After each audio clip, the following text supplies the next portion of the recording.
Well, good Tuesday morning, church. It's good to see you this morning. Just wanted to share with you some thoughts today of what I was reading in Philippians chapter 4. I was doing my devotions this morning, and as I looked in Philippians 4, it just really spoke to my heart. Hope it will encourage you as well. It says in verse 4 of that chapter, "Rejoice in the Lord always. I will say it again, rejoice." A time of rejoicing. It's kind of tough right now for a lot of us to rejoice because of what's going on. But he goes on to say that do not be anxious about anything. And if your heart's been anxious, I just want to encourage you, there's an answer and a solution to that anxiousness. He says, in every situation, by prayer and petition, with thanksgiving, present your requests to God.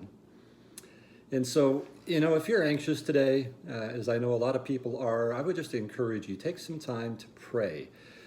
Just bring those concerns, that anxiety to the Lord. Allow Him to speak into your heart and bring the peace that passes all understanding. Because that's what verse 7 gives us a guarantee. It says, "And the peace of God, which transcends all understanding, will guard your hearts and your minds in Christ Jesus."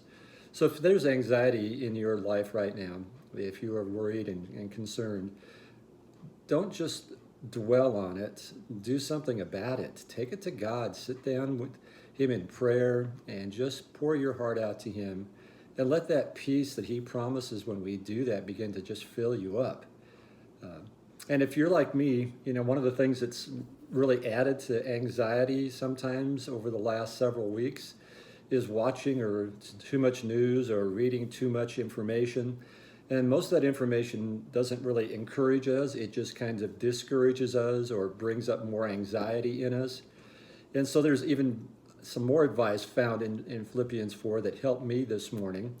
And it says in verse 8, "Finally, brothers and sisters, whatever is true, whatever is noble, whatever is right, whatever is pure, whatever is lovely, whatever is admirable, if anything is praiseworthy, think about such things." And so what I'm trying to do, and I've been trying to do for the last several weeks, is when that anxiety begins to creep up inside of me, to take it to God and let Him begin to deal with it by bringing the peace that He has promised me.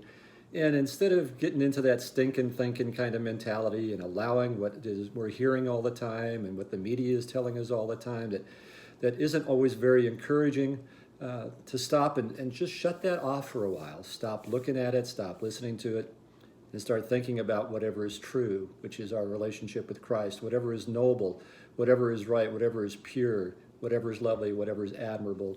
Focus your mind on those things and be thankful for the things that are going well in our lives right now.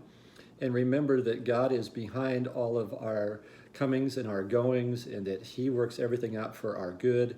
And if we can just remember every day, take it to Him, rest in Him, let His peace be released in our life, and think about those things that are uplifting, not discouraging, we're going to be able to navigate this whole time a lot easier. So I hope that helps you. It has helped me over the last several weeks. And take some time today. Read Philippians chapter 4 and let it encourage you as well. So I'll see you tomorrow. Take care.